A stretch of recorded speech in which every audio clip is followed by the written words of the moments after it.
There's a new movie out right now about Elvis Presley that's a big hit. I actually went and saw this film.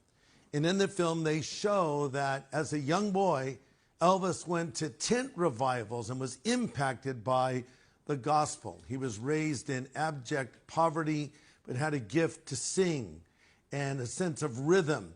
And of course, became what we call the king of rock and roll. I talk about Elvis Presley and his life in this book, Lennon, Dylan, Alice, and Jesus. I talk about a lot of people besides the guys on the cover.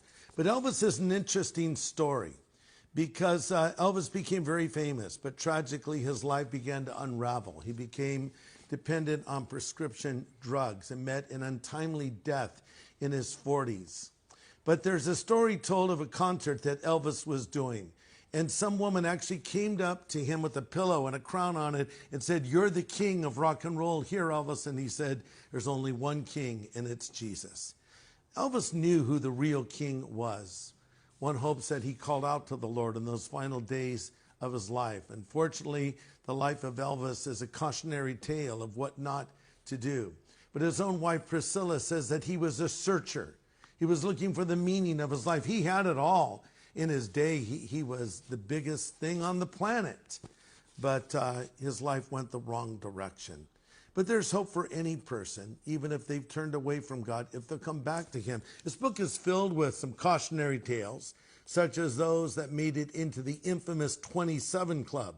Those rock stars who died tragically at the age of 27 due to alcohol or drugs or perhaps both, like Jimi Hendrix, Janis Joplin, Brian Jones of the Rolling Stones, Jim Morrison of the Doors, later Kurt Cobain of Nirvana, and Amy Winehouse. But then this book has stories of people that made a turnaround in their life, like Johnny Cash, who was back there with Elvis in the early days at Sun Studios, and he was following a similar course that Elvis's life followed, but thankfully Johnny turned to the Lord and went on to do some of his greatest music at the end of his career and actually finished very strong spiritually. But others who had their lives transformed, like Alice Cooper, who could have been another rock and roll casualty, but recommitted his life to the Lord. Did you know Alice was the son of a preacher?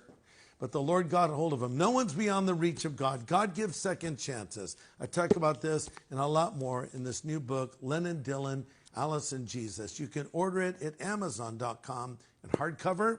It's also available in audio. It's really great in audio, by the way, or you can get it in Kindle right away.